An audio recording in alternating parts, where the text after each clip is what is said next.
যদি 24শে জুলাই না হতো তাহলে আমার মতো লোক ফাঁসির সেল থেকে এসে সংসদে স্থান পেতাম না। জুলাইকে অস্বীকার করে জাতীয় সংসদ এটা হতে পারে না। তাকে দেশ থেকে বিতাড়িত করার চেষ্টা করা হয়েছে।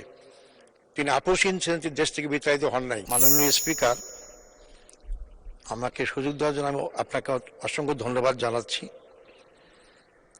আমি আজকে আমার নির্বাচনী এলাকা রংপুর 2 বদগঞ্জ তারাগঞ্জবাসীকেও আন্তরিক ধন্যবাদ জানাই যে তারা ভোট না দিলে আজকে আমি সংসদে আসতে পারতাম না এবং আজকে আমি কথা বলার সুযোগ পেতাম না। মাননীয় স্পিকার, যাদের ব্যাপারে শোক প্রস্তাব আনতে বলা হয়েছে, বিশেষ করে আমার দলের, আমি অত্যন্ত দুঃখিত যে আজকে যদি 24শে জুলাই না হতো তাহলে আমার মতো লোক ফাঁসির সেল থেকে এসে সংসদে স্থান পেতাম না। আমি প্রথমেই সেই জুলাই যোদ্ধাদের আন্তরিক মোবারকবাদ এবং ধন্যবাদ জানাচ্ছি, যাদের ফলে শুধু আমি না, যারা দেশ এবং দেশের বাইরে ছিলাম, যারা কারাগারে ছিলাম, যারা কোনো সময় কল্পনা করিনি, আজকে আমরা মহান জাতীয় সংসদে উপস্থিত হতে পেরেছি এবং আজকের সেই জাতীয় সংসদ। তাই জুলাইকে অস্বীকার করে জাতীয় সংসদ এটা হতে পারে না। মাননীয় স্পিকার, মরহুমা বেগম খালেদা জিয়া, আমি তাকে দীর্ঘদিন ধরে জানি, তার পাশে কাজ করেছি। আমি যখন ঢাকা মহানগরীতে দায়িত্ব পালন করেছি তখন থেকে আমরা স্বৈরাচারী আন্দোলনে তার পাশে ছিলাম। তাকে অত্যন্ত কাছে থেকে আমরা জানি এবং চিনি। তিনি আপাত মস্তক একজন বাংলাদেশ প্রেমিক মহিলা ছিলেন, তিনি দেশপ্রেমিক মহিলা ছিলেন। তিনি দেশের স্বার্থের বাইরে অন্য কোনো কথা চিন্তা করেননি। এমনকি তাকে দেশ থেকে বিতাড়িত করার চেষ্টা করা হয়েছে, তিনি আপোষহীন ছিলেন, তিনি দেশ থেকে বিতাড়িত হন নাই। তিনি বলেছেন যে আমার দেশের বাইরে কোনো জায়গায় নেই থাকার, বাংলাদেশই আমার জায়গার স্থান। এবং তাই জীবনের শেষ দিন মুহূর্ত পর্যন্ত তিনি এটাতে অটল এবং অবিচল ছিলেন।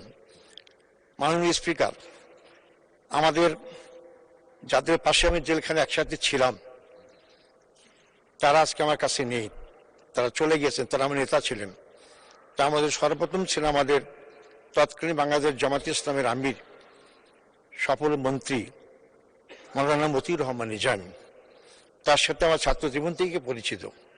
তিনি অত্যন্ত অমায়িক এবং অত্যন্ত যোগ্যতা সম্পন্ন।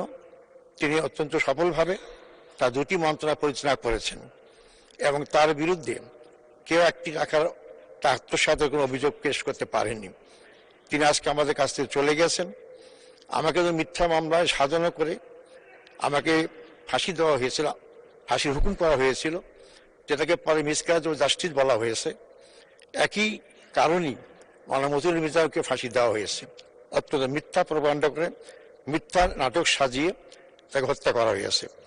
আমি শ্রদ্ধার সাথে স্মরণ করব বাংলাদেশ শুধু না, সারা পৃথিবীর মধ্যে সুপরিচিত আলমী দিন, যাকে কোরআনের পাখি বলা হয়, সেই মাওলানা দেওয়ার হোসেন সাইদি। তাকে হাসপাতালে ভর্তি করে ভুল চিকিৎসা অথবা বিনা চিকিৎসায় তাকে হত্যা করা হয়েছে। আমি তার প্রতি গভীর শ্রদ্ধা পোষণ করি।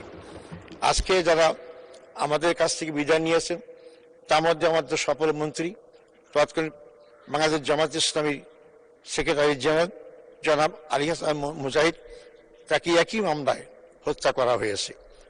এবং মোহাম্মদ কামরুজ্জামান, আব্দুল কাদের মোল্লা, একই মামলায় হত্যা করা হয়েছে। প্রবীণ রাজনীতিবিদ, যিনি ইউনিয়ন কাউন্সিল মেম্বার থেকে জাতীয় সংসদে 5 বার এমপি নির্বাচিত হয়েছিলেন, মানে আব্দুল সোবান, তাকেও জেলখানায় অত্যন্ত কষ্ট দিয়ে হত্যা করা হয়েছে।